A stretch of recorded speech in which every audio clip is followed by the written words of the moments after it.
Salutations and shit, folks. So, welcome to, I don't know if this is considered a delayed episode, but yes, I did skip last week. There's a lot going on. My grandfather passed, and my grandma hasn't been doing too well. So I am dealing with quite a lot personally, and I just couldn't do it last week. I was not in a space to record at all. So thank you for bearing with me. Thank you for not being complete assholes about the lack of an episode. You are appreciated. And I'm back this week with two lovely guests. And I hope that you good folks enjoyed this week's episode. And still, I would much appreciate if you guys could, like, rate, review the podcast on whatever platform that you're listening, as well as taking the listener survey for me. I would greatly appreciate hearing more from you guys to see what it is that you guys like about the podcast, things that you may want to see change about the podcast, and suggestions that you have that you'd like to see get added to the show. I have a ton of different ideas, but I'm curious as to what you guys have on the brain, so that I know that I'm channeling the ideas that I have into a direction that will be best received for you guys. So I'd appreciate those two things: liking and rating the show and taking the listener survey. Those, the link for that is, of course, going to be in the description box. And whatever you're listening to this incredible sultry voice on, whatever platform that is, appreciate if you like the show.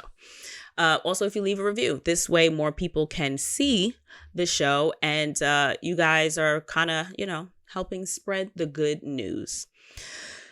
So, without further ado, here's this week's episode. I made it around the world and came back with stories to tell. Different places to call home. Now I'm never on my own. Salutations to my people hitting foreign nations. Food, traveling, shit, moving to live. Life in the sky, stories to give. The ones who make it there and can make it back. Welcome back to another episode, and thankfully an episode where there are guests. So, to my beautiful guests, thank you so much for joining me. Please go right ahead and introduce yourselves. All right, wonderful. Hi, my name is Whitney, and I originally hail from Oregon, but I've been living nomadically for the last 5 years, and I'm the co-founder of an amazing company called The Whole Experience, was an international women's wellness retreat brand, which is a mouthful. And I am Tameika. I am also the co-founder of The Whole Experience Retreat, also a digital nomad living nomadically, but I hail from Toronto, Ontario with Jamaican roots. Thank you both for being there. I have actually never been to either of your hometowns, never been to Oregon, never been to Jamaica. Where are you guys located now? I'm currently in Mexico, nomading, calling Mexico home for the last 3 months. It's nice here, yeah. And what about you, Whitney? I'm currently in amazing and exotic Kentucky. So generally around the holiday season, the family lures me back home, and it's a trap. And I'm going to start breaking free from this like holiday visit because it's always so cold. But it is so heartwarming to see you with family for sure. Shout out to my bestie. My bestie's in Kentucky. So nice. Question for you. How long have you guys been nomads? What led you to being nomadic? What is your origin story, if you will? T, you want to start off? Yeah, I'll go ahead and start off. So I am from corporate human resources, climbing the metaphorical corporate ladder, hit the metaphorical burnout, and just decided that there had got to be more to life than what I was living. For me personally, it just wasn't aligned with my values and what I really wanted to get out of this one life we have to live. So I happened to move internationally to Hong Kong from Toronto, Canada with my work. And when I got to Hong Kong, I started traveling Southeast Asia on weekends for work. And I started seeing all of these digital nomads working from the beach with their laptops on their lap. And I was like, whatever y'all are doing, I need to get in on. So just in chatting with people, seeing how people were building businesses from their computer and living location independently and being able to travel and call a new place home, I was enamored. So ended up quitting my corporate job, always was into health and wellness, had lost 90 pounds and was coaching people and helping people, and decided to turn my business online, and then met this beautiful soul in Bali, Indonesia. So that is my story. I'll leave that cliffhanger for our meeting story because that's pretty special. So when was this? Was this like early 2000s? Was this the 20 teens? Whatever was this? 20 teens. So we're talking 16, 20. Okay. 2016. So about 5 years ago. Okay. And Whitney? Yeah, so I was in renewable energy, and then he who shall not be named got into office, which we all know was not a great time for many things, the environment and many other things. So I was like, okay, I'm going to go back to grad school. So I already picked out a grad school. I wanted to go for environmental business. And I was like, but before that, I want to go on a proverbial gap year. So at the time I had student loans. I didn't have a lot of money, like liquid money. I was just starting to climb the corporate ladder. So I just started hustling, and I was like, I'm going to get all the jobs. So I started working at a bar after my 9 to 5. I started driving for a Lyft. I started doing like anything and everything. I worked super hard for about a year. I saved $20,000. That was my goal. I paid off all my student debt and everything. I liquidated all my assets, moved everything into a tiny, tiny little storage unit. And then I hit the road. And that first year I did 7 countries. Like I was on one. I was like, I got to see all the things before corporate takes me back. And like my last country was Bali, where I was like, okay, I'm going to take this one last, long month to do yoga and focus on my health and wellness. And I just happened to meet this beautiful soul, which again, I'll leave for our meeting story. But my whole life changed after that, and I never went back to corporate. So I gotta say, my Bali trip didn't go as fruitfully as y'all's did, but Bali was a good time for me. In my experience, I don't think it gave what my impression of it was. Like I always saw the eat, pray, love kind of aspects of Bali, right? Where you go and I'm thinking in my mind, all right, I'm going to book a cleansing. I need to come back with less. I really got to focus and censor. And I don't feel like I did any of that.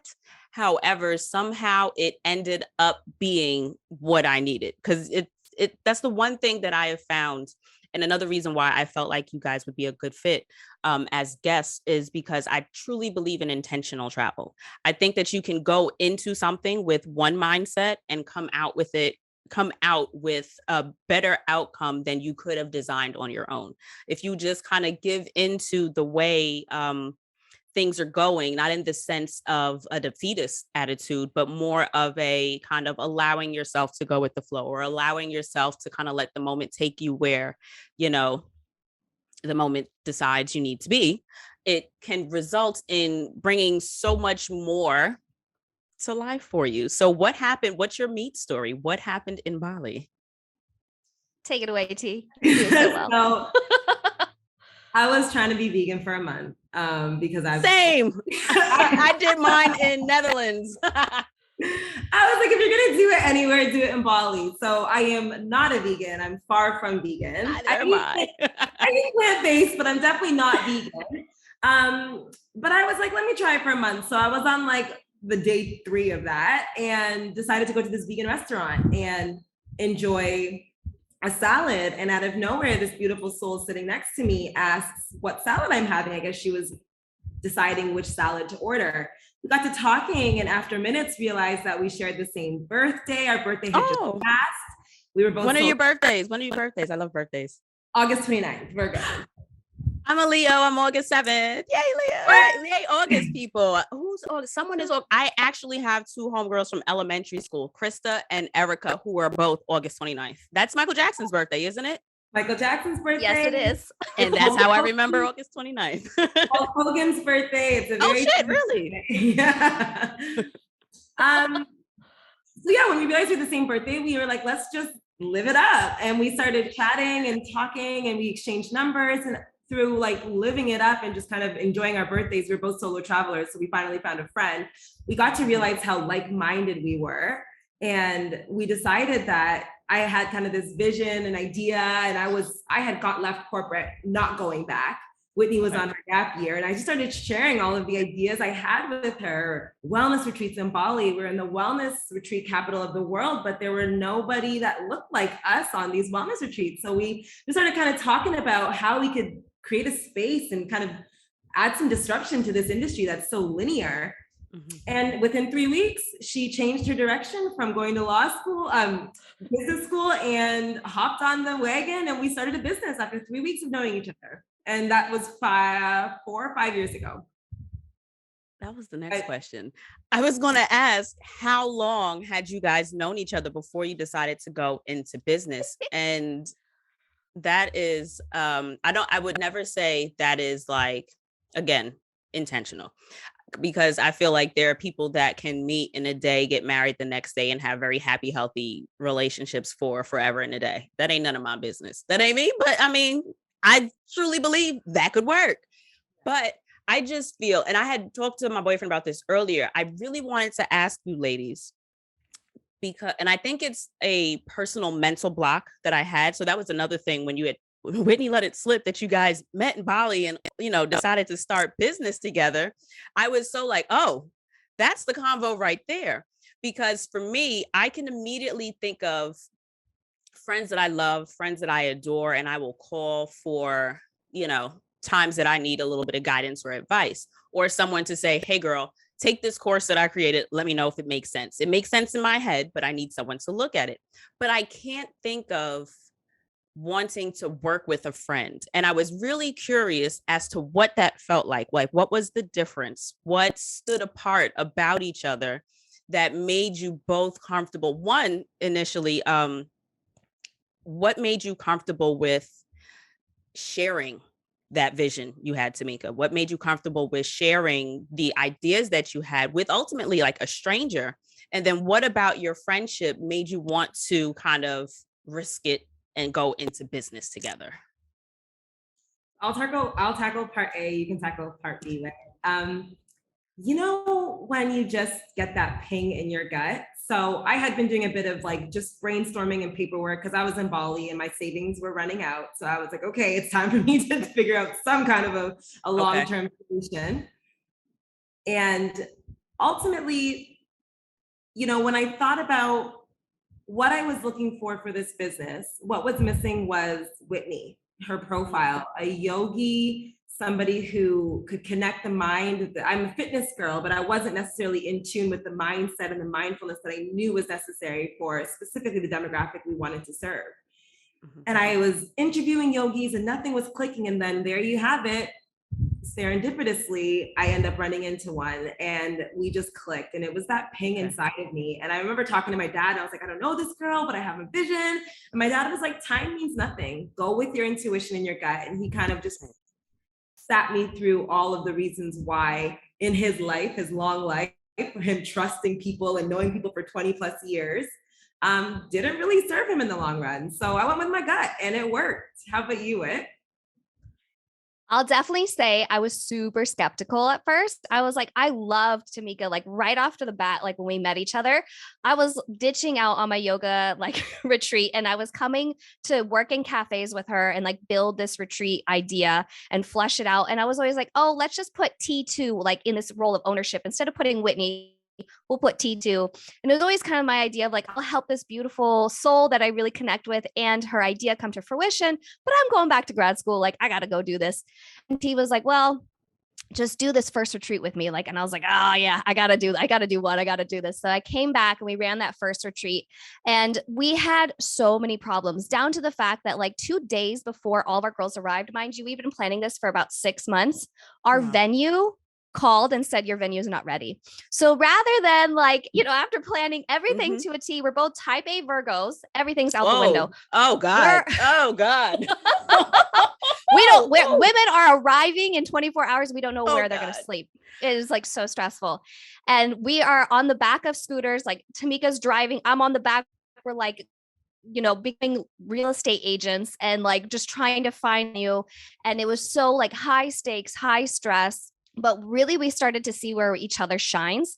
Like Tameika is super, super focused and like she's really good at marketing and kind of enticing people to kind of come in. And I'm really good at logistics. And then we're also really good at balancing each other out in terms of like sometimes one of us will be like, oh gosh, like this is not going to work. And the other one like kind of brings us back down. And so we really had that kind of yin and yang, but then also a beautiful combination of like, because we're both type A Virgos, we didn't like create excuses. Like we both knew this was a business and it was important. And I really appreciate that because sometimes in Bali and nomads and stuff, you don't always find that. And it's hard for somebody like my personality type to get down with that. I'm like, no, we got to get the work done.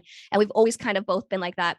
But after that, like midway through that first retreat, we were exhausted. Like things are going beautifully on the front end, but we were just energetically drained. But we both looked at each other and we're like, this is it. Like, this is the best job ever. And I mean, now we've run, dozens of retreats around the world, 4 different continents, changed hundreds of people's lives on those retreats specifically. And it's just been a beautiful experience. So tell me more about that. What exactly do you ladies provide with the whole experience, and what demographic do you serve? So our retreats are really like with this ideology and mindset that and give. So every day in your life, you're the wife, you're the sister, you're the coworker, you're all these different roles. And there's just not a lot of opportunity. Women typically more so than I think anyone else puts ourselves on the back burner. And so what Tameika and I really wanted to do is create a really open, inclusive space, particularly for women of color, because that's what we saw being underserved in the retreat space, to come together, come one, come all, anywhere from like, we have had a tribe member that was 16 years old. We've had a tribe member that was 66 years old. We have women that are celebrating their 40th birthday. We have women that are mourning loss. We have just so many people that are something. They need a reset. They need a change of pace. They got to shake it up. They want to adventure, explore the world. And we're really kind of one of those more approachable retreats. I would say we're not like all yoga or all one type of thing. It's like you're going to have morning meditation, but then you're also going to be listening to like hip hop and working out with Tameika. We're going to do face masks and watch movies, but we'll also probably do like a cacao ceremony and healing. So it's really kind of a well-balanced, super approach of like, if you want to get into healing, you want to build community, but it's kind of a new space for you. It's not too woo, if you will. It's just a really nice blend of like, I think what everybody kind of needs deep down in their heart. T, would you add anything? Yeah, and I would just say we have a lot of fun. A lot of retreats are just very like, you can heal, you can be healthy, and you can have fun. We're here to show you like they can all coexist. So we're crying one night at a women's circle, letting it all out, and the next day we're like ziplining in Costa Rica or going on safari in Kenya. Like it's just a really beautiful balance of what we think wellness really is. So it's really a holistic wellness retreat when it comes to the aspects of just things people need.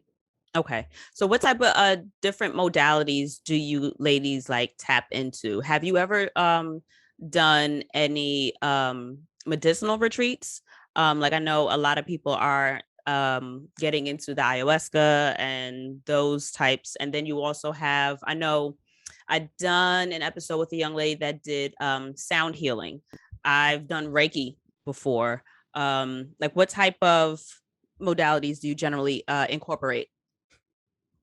Yeah. So every morning we do meditation and we do like breath work. And so there's definitely a lot of internal work where we're kind of holding up that mirror and letting people kind of work through stuff. We also have health and wellness workshops where we do things like writing up your excuses and giving forgiveness and all these different things. So a lot of internal reflection work. And then we also, we had 2 different sound therapy healings that we did in Costa Rica. We did a cacao ceremony healing. So whatever is kind of germane and unique to like, particularly in that culture and what we can connect with, it's super important for us that we are able to find things that deeply resonate, that you're finding a lot of in that area.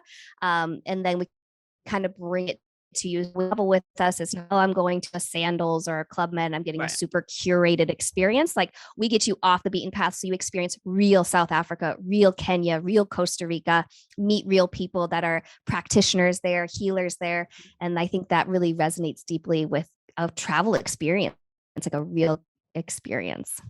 Yeah. That's what I was gonna follow up with. Like, where exactly do you have your, like, where do you decide? Not necessarily in terms of destination, right? But how do you narrow down within a country, in a city, and then into a community? And what do you go through to not just choose, but then make sure or ensure or attempt to have the most offerings for the participants in your retreats? Like, what types of things do you keep in mind so that, like, like what you had mentioned with the cultural experiences, do you work with small owned businesses? Do you focus on like women owned businesses? Like, what types of things set you apart from other wellness retreats that you may look into booking with? I'll take over how we kind of identify the locations. And so we never host in a place that we haven't been personally. So usually Nice. we kind of go there collectively. Tameika and I have been to over 100 countries. So Wow. that gives us a nice kind of bucket to choose from, which is really Yeah. great. And we also are able Most to of them. use it as an Yeah. excuse of like, oh, well, we got to go there so we can see if we can host a retreat. But also it kind of gives us the opportunity of like, once our ladies arrive, it's like they know their drivers. They know, like, we create families and communities everywhere we go. We also identify nonprofits that are more community based. You know, of course, there's your really big agencies around the world, but unfortunately, a lot of that money doesn't kind of go into small scale, actually participatory development. And so our goal with our nonprofit arm, which is called We Give Back, we allocate a portion of the proceeds from those people's retreats into local nonprofits. So we've been able to support like after school programs in South Africa and actually take the women to those schools where the kids are, you know, getting to learn arts and crafts, and the kids get to perform for them, and they get to help them color and paint and like really get to see, you know, how their funds are being utilized. We built a well in Indonesia. We worked with indigenous tribes in Colombia in a women's collective that do basket weaving and helping at-risk women that are domestic violence survivors and that kind of thing. So it's really kind of important for us to really recognize that travel can be a way to create community and to understand a fellow human, and to really kind of recognize that even though somebody might be living a drastically different lifestyle, you might still be able to find a commonality and be able to make each other laugh and experience joy and healing. So that's kind of one way that we help women get off the beaten path. And T, I'll kind of let you chat about, you know, some of the items that we support and how we kind of make it really unique for the ladies.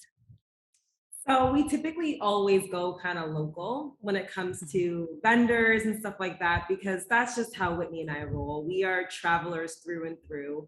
We live our life on the road. So we'll often live in a country for about a month before we even host in a country. We get to know drivers, we get to know their families, we go to dinner with them. They become literally family. So when we're going on vendors, it's with our when we're going with the new vendors, with our villa owner's cousin's friend or the person that it's a family kind of type business. And I don't know how else to describe it, but when you come in, you're just a part of the family too. And you get to know our villa owners and our vendors. And it's this beautiful grassroots organic, even though we've grown at such scale, it's beautiful grassroots organic like culture that we've really been able to instill with the women. And we have like, I think for every 10 women, 7 come to another retreat. So we're just now building and growing this type of family that's massive and big and welcomed, and it's special. That's one thing that I gotta say I've appreciated about a lot of the hosts that I've found in different places. The hosts be the plugs. If you know who to ask, how to ask, and if you kind of curate, because I'm personally an Airbnb girl, not really a fan of a resort, because I feel like a Marriott is a Marriott is a Marriott.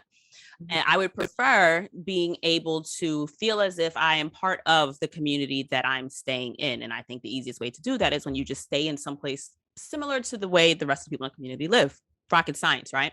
But I've also found that a lot of times if I just ask my host, hey, do you know a guy that does tattoos? I mean, my host in Bali is the one that put me on to the tattoo that I got. And that was a fun one. Like, I came back from doing something. I think I was at the beach all day, and I'm just about to jump in the shower, and he calls and he's just like, yeah, the guy's outside to pick you up for your tattoo. Like, he arranged for the guy to come down on his scooter. I'd never been no, I think I'd been on a scooter only once before. And so I rode with some stranger guy someplace I didn't know to get a tattoo. And it looked better on paper, I'll say that. But now it's a story I can tell. But it's just asking the host, hey, do you actually have a driver to go here? And it turns out, yeah, actually, I work with the guy that drives on the side. And so now this is the guy that takes me everywhere all week. It really behooves you, if you will, ask questions. And it always is easier to start where you are. You don't necessarily have to research someone new to ask for information. You're already paying this person. So it's in their best interest to kind of ensure you have a good time. So you might as well just ask for what it is that you're looking for. And a lot of times you get what you want.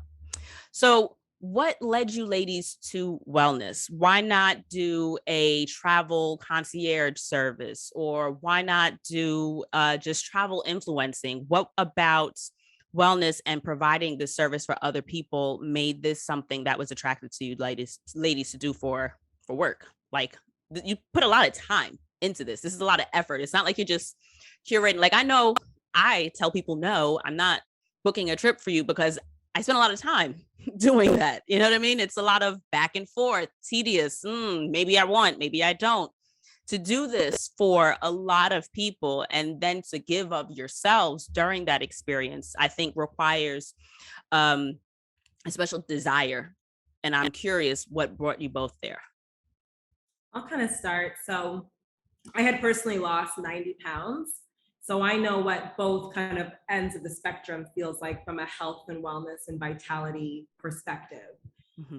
So I'm very much a health and wellness girl through and through since I lost the weight, became a coach, and just started to realize the power that our healthy, able body has in all other aspects of your life. And then we have what's going on in our world, specifically with our demographic, women of color, and how there's lack of access, lack of time, lack of knowledge and education around what wellness means. I think the industry's done a really great job at kind of scripting that for us. Mm-hmm. And it was really important for Whitney and I to, and this is where the kindred spirits meeting in Bali. Oh my gosh, you think the same way I think? Like, this is when holistic wellness wasn't that cool. It was like 6 years ago. Now everybody's meditating, but back then it wasn't that cool.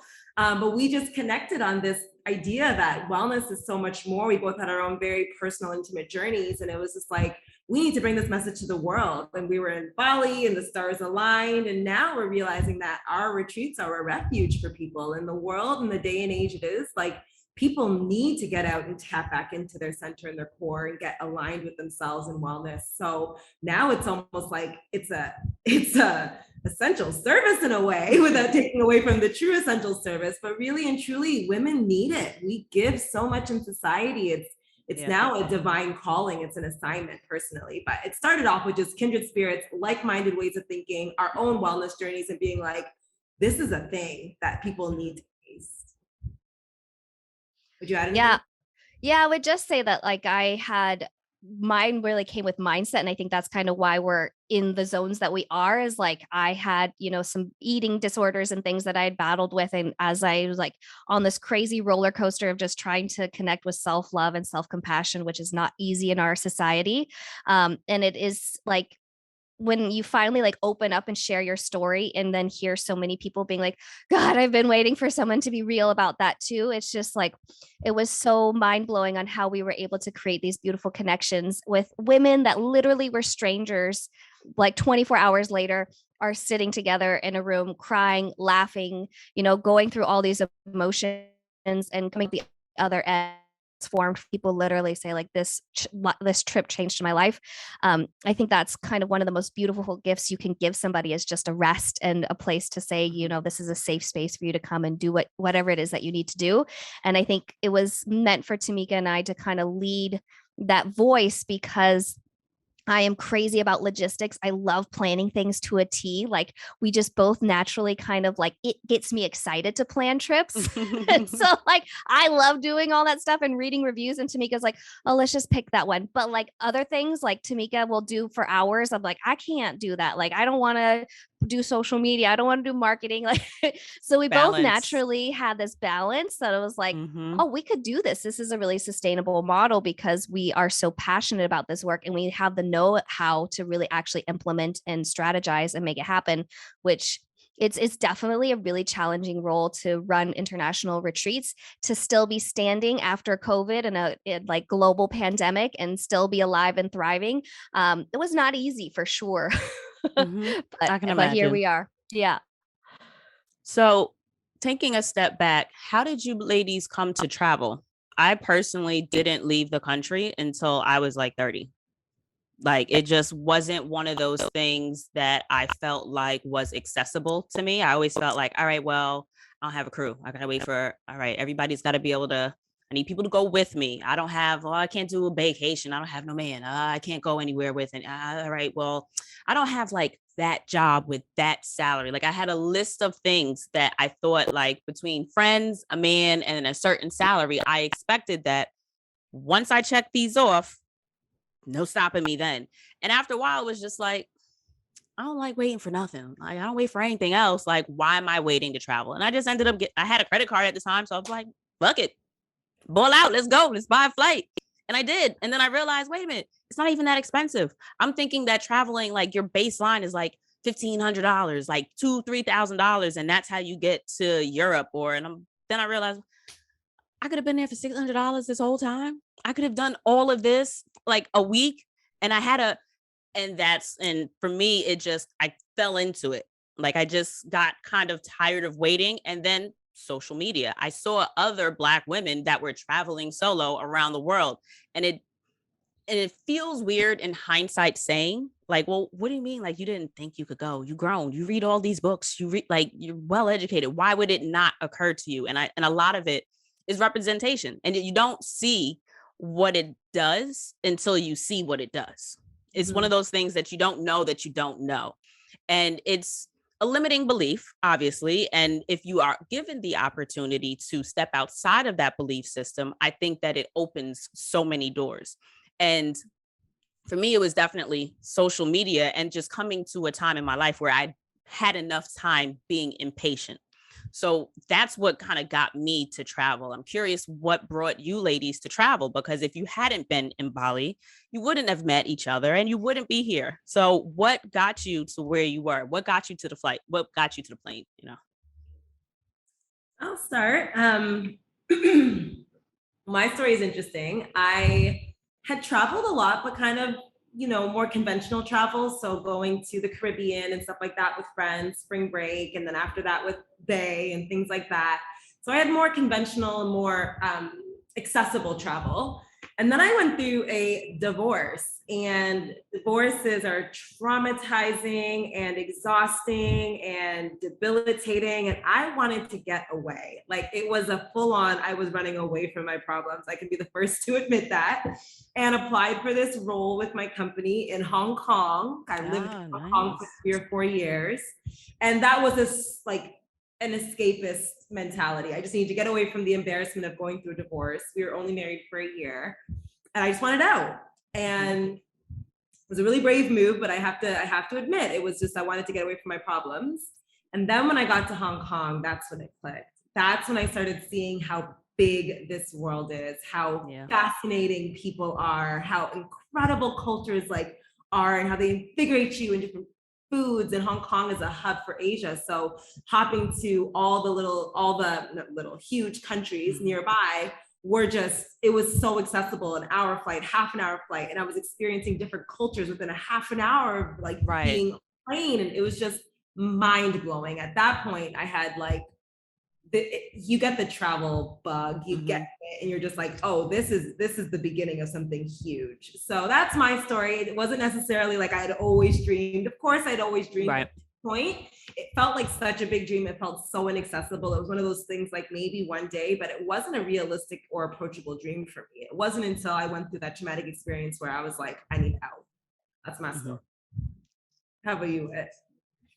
Oh gosh. So I grew up kind of unconventional. I went to 3rd grade in Mexico. my fourth grade year was my first year of like real school in like America. People were like, where's your state testing? Where's this? And I'm like, I grew up like with 4 cement walls and a guy dictating in Spanish. Like, that's what I know. And so both my parents were divorced. And so, but they both loved to travel. My father worked for the State Department, so he was traveling a fair amount for work and things. So I had kind of caught the travel bug very early on in life. And so when I became a global nomad, my parents were kind of like, why are you doing this? Like, you're so far away. But I was like, it's your own fault. Like, you guys always like taught me how to travel. And so, I did an exchange program when I was in high school. And so definitely it's just kind of been in my blood of like, I love living abroad. When I was in college, I lived in Argentina.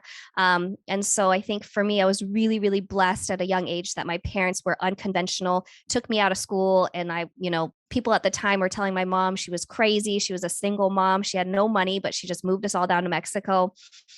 And I ended up graduating from college with Latin honors, and I was fine. It's like, I think education becomes from travel in a way of like no other. It makes you adaptable. And it's school out in the world is learning streets and learning cultures and learning how to connect and thrive. And I think that's one of the most important things that we can learn in life. So I'm very, very lucky that travel bug got me at a young age, and it hasn't let go yet. So did either of you come from, Whitney, you mentioned you had like a more non-traditional upbringing. Do either of you have any like familial entrepreneurial experience? I know I had asked a digital nomad that I am loose friends with, and I was just like, girl, what are you doing with like taxes? Like, well, when did you figure out this LLC shit? Like, I filled out what they asked me to fill out, and I paid for an attorney to do it for me because it's just not my wheelhouse. That is not, I'm big pictures, ideas. The minutia just doesn't resonate with me. Did either of you have that, some person in your life that you could go to and talk to about forming a business or did you see other people start businesses? Like, what was that experience for you? Girl, we're still learning. We are still learning, but in all honesty, I went to business school. So, but business school is so not practical. Like, I had to dust off my textbooks and like, what is like net income? Like, it was starting everything again. And honestly, you learn as you go. I think for me, I didn't have anybody in my life that was entrepreneurial or that I could go to. I didn't really have or seek mentors. Now I'm just starting to see the value in that. We learned as we go. We Googled university. We strapped. I can't say that there was any. It was business school probably that helped me, but business school for me was just more theory. Putting it into practice means a whole nother thing. Yeah. We educate ourselves a lot. We go into courses a lot. We now have to self-educate. We hire coaches. We definitely take the initiative to learn, but it didn't come easy. Would you agree with? Oh, goodness. We could write books and books and books about how not to write an app, build an app, how not to host a retreat, how not to build a course.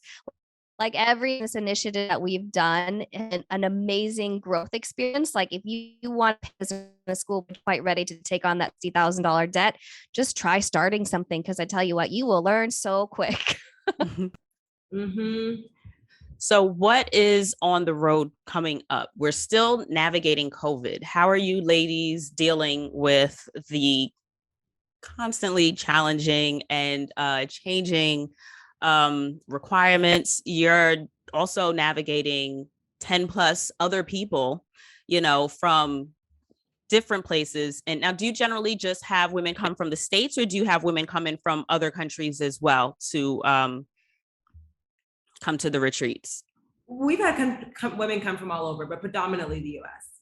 Okay, so there are between no, you shall not pass, like, we don't want you here in terms of COVID, to now testing. I know I have friends that were in Colombia for 2-3 days, and then the president, said that you had to test to get back in. Like, rules are changing very quickly, like in the middle of your trips type situation. How are you ladies navigating that, not just as like a business, but as people? Because this is a very people-centric experience. And I know that it can be very difficult to navigate your own self in the midst of all of this. And then you have other people that you're responsible for assisting. How has that been for you? And what are you guys doing to continue to service your, what do you call them, retreatants? Your like retreat members, your, I don't know what the fuck you call tribe them. members. Call them tribe members. There we go. To service your tribe members. How are you guys navigating COVID with that? So I'll let Whitney talk on the logistics because that is her zone of genius. But I would say we honored COVID and all of its severity. Once March 2020 hit, we were in the middle of a retreat in March 2020. So like sending people home, canceling a retreat the next week, like we went through that. That's another story. And then we decided to stay put and we learned the power of being still because we had been traveling. We've been calling a new country home every month for like 3 years. Like it was intense. So being still felt really good. And I say all this to say after about 8 months, we were like 8 to 10 months, we were like, okay, this is fun, but we're ready to travel again. The world wasn't ready yet. So we had started navigating travel early 2021. We had decided to meet in Bali and we did 3 months in Bali. I then traveled all of Europe. And I just started figuring out how to navigate this new normal because I had realized that while rest was lovely, this thing wasn't really changing and we weren't really getting a grasp on what travel was going to look like. And I just personally couldn't put my life on hold anymore. I still had nomadic juices inside of me. So we had been traveling through the preponderance of the majority of COVID, we've been traveling. And I say all this to say, because I'll let Whitney talk about the business stuff. We kind of know how to navigate these streets. We know how to we've just been able to do it. I think I've been to about 10 countries since COVID has gone underway. Okay. So we've just been able to really understand the alerts. We have people on the ground. We've got a network to be able to, just still kind of like live our life and honor this pandemic as well. But Whitney, you can maybe chat about the business side of things. Yeah, we just hosted 2 different retreats in Costa Rica. So we had about 5 women in November and December of last year of 2021. That was our first retreat out of the pandemic. What we really did was like, we worked with people that are in the healthcare industry. We worked with lawyers. We worked with everybody to really kind of build a protocol.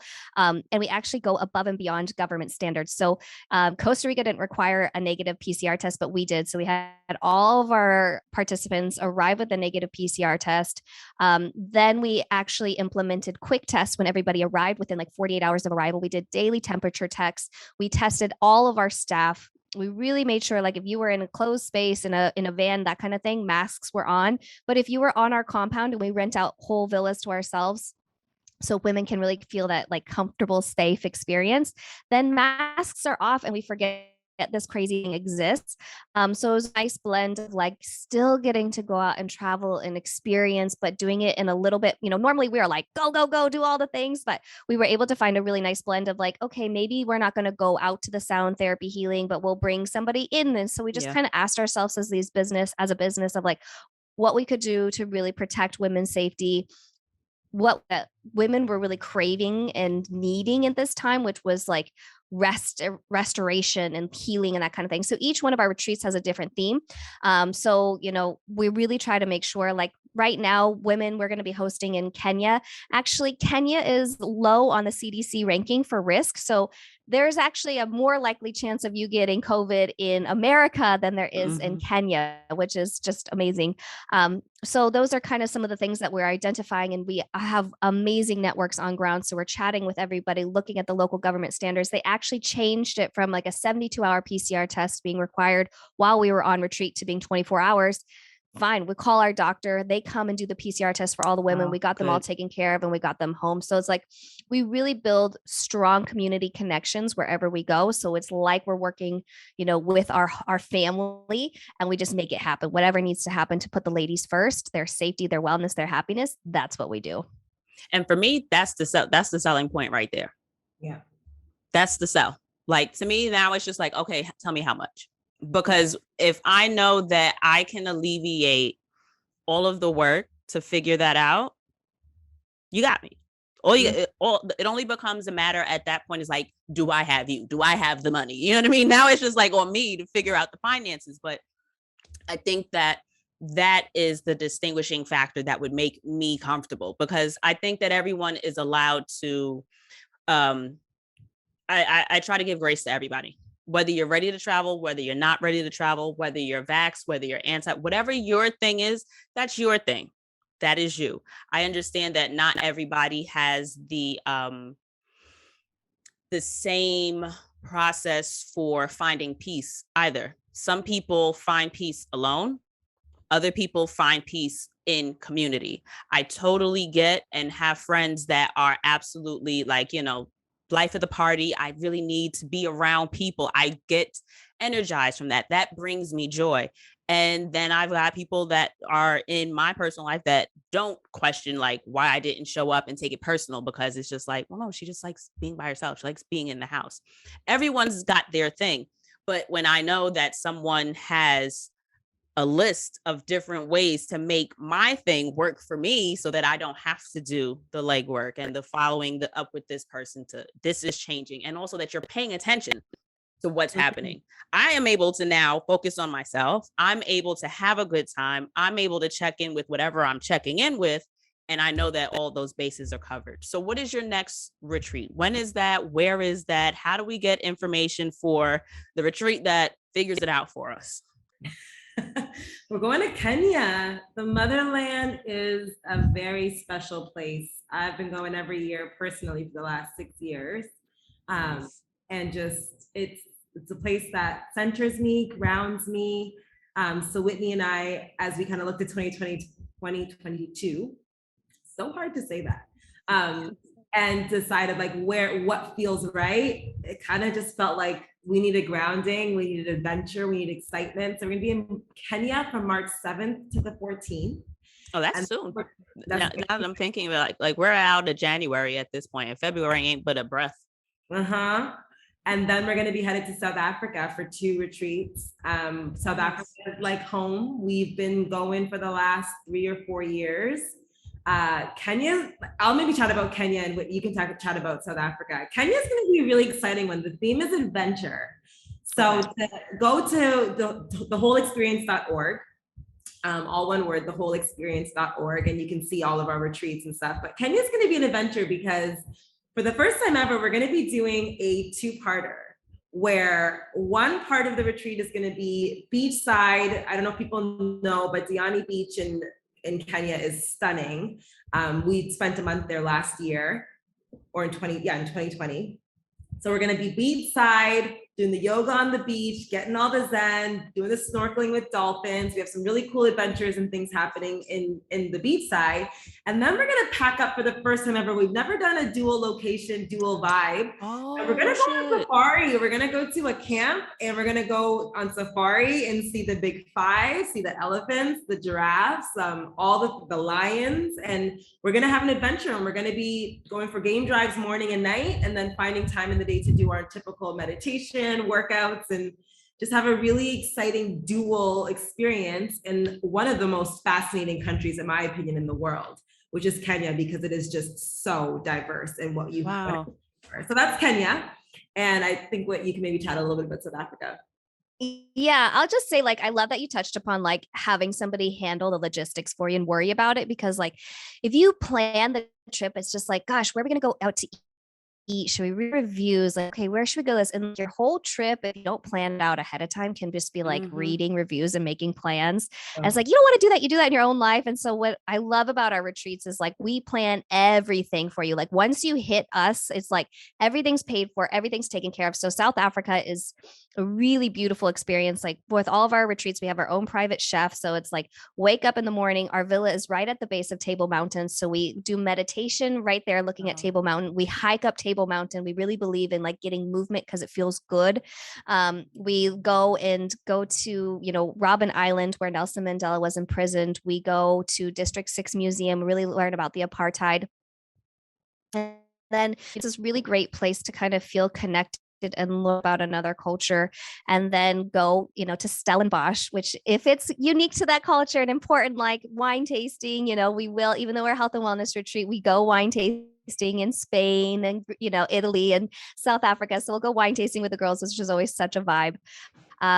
And then we're really, really connected with our nonprofit work there. So we actually have the people that are helped through these programs. They help train and educate, teenagers so they can get jobs. So we get to work with them and learn about what they're doing. And so they come on site. And so it's a really kind of beautiful experience. Like if you're looking to connect with real people, to connect with history and culture, I would definitely say South Africa, Cape Town is like probably one of the most magical, majestic places. It's very special.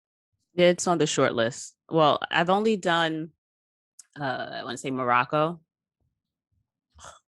I mean, it's Africa, yeah, but it's not Africa. You know what I mean? To me, it's like the Middle East. Apples, orange. It's not what I envisioned for my return. You know what I mean? But it was like, hey, I did it. This was the first time. I think. What was that? The first time? I don't know. I'd done Morocco pretty early into my travel. Because similar to you, Whitney, I like whoosh, 25 countries in like 3 years. That was it. It was like, we getting them in. And then my passport expired and I've been being such an asshole about renewing it. But I absolutely want to do way more of Africa. Like I really think I would want to do Ivory Coast first. I think that's what I've got in my mind, but we'll see what my pocket says when the time comes. We will see what that looks like. So where can we find more information if we're interested in booking a retreat, if we're interested in, connecting with you so that we can just follow along, so that we can be in touch with you for when, the time is right for us to retreat? So it's thewholeexperience.org. Just like it sounds, thewholeexperience.org, all one word, or follow us on Instagram, whole_experience. And what we would suggest is definitely signing up for our newsletter. You can do that via our website or via our Instagram, but that's where we give first announcements of new retreats, launches, first dibs basically to our newsletter, because our retreats tend to go very quickly. So have I missed anything? Have I missed anything else, Whit? No, and if you're just looking for travel inspiration, community, and we share health and wellness tips and that kind of thing. So even if you're I don't know if I'm quite ready for a whole on experience, but I am kind of looking, Tameika and I are very real and honest about our experiences. We share, tricks, and we go live once a week on our Instagram, and so we call it tribe. So we just love connecting with people that are like-minded, that are in the pursuit of happiness, joy, and travel. So just come on over and connect with us, send us a DM. We love chatting with people. And I see that you ladies have very graciously offered a code for Travel and Shit listeners. You want to let them know about that? Yeah, so the code is going to be $300 off either our Kenya, which is March 7th through the 14th, or our South Africa retreats, which is March 20th through the 27th, or April 1st through the 8th. So if you've got the travel bug, if you were like, this is my sign, this is the time, then we're even going to give you a little bit of a discount to help get you there. And if you have questions, we have talked to mothers, we've talked to husbands, we have helped people be on the phone while they're booking their tickets. If you are nervous, but you are craving something like this is a white glove service and really a way to kind of dip your toe into the travel world. And do you generally cater to solo travelers or more of a group experience? What is if someone wanted to go with them and their homegirls, do you kind of arrange? And then question, everybody, I assume, figures out their own flight to the retreat, or is what is your package offering? What's included? So the cost includes the moment you come to our retreat, you put your wallet away and everything is taken care of. But the flight thing is difficult because of the time. So we do offer truly a white glove service. Whitney wasn't joking. We've been on the phone with people as they're booking their flights, and we have a beautiful team, and we know how to navigate these Google Flight streets, and we're able to kind of help find deals and stuff. So those people who are a little bit more timid and need a bit more support, we're here for you, because we recognize that travel is just different these days and people need that extra hand, and we're here to hold that hand for you.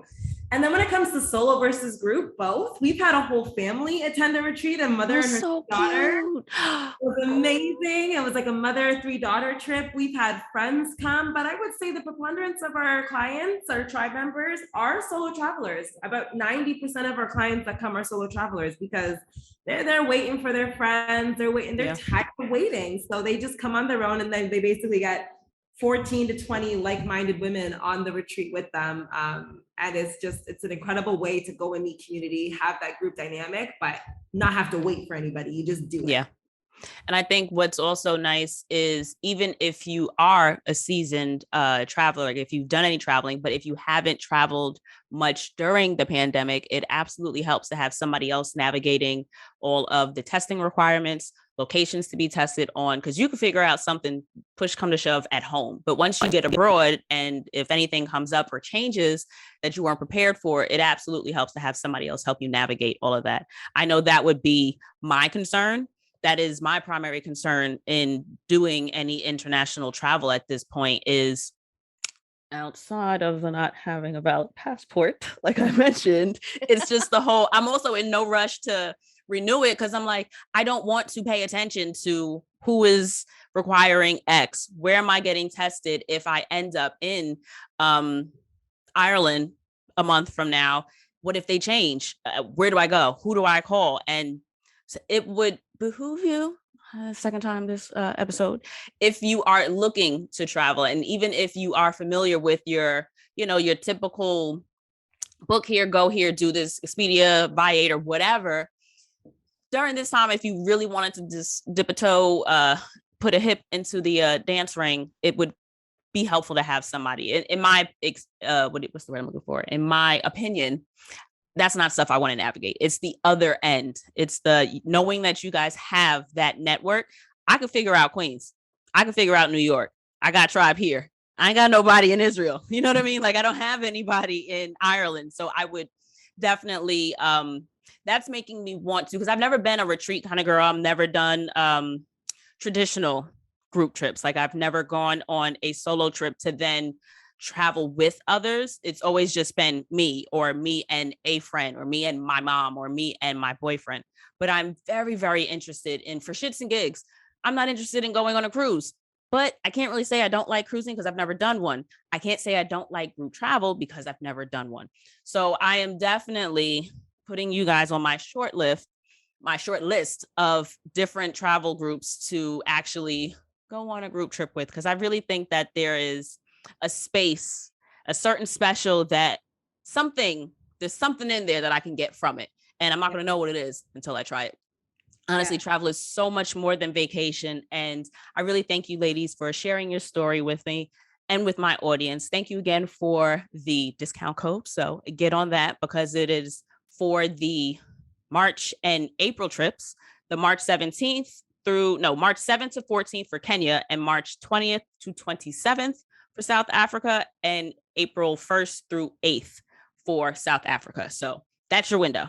If you're interested, definitely head over to thewholeexperience.org.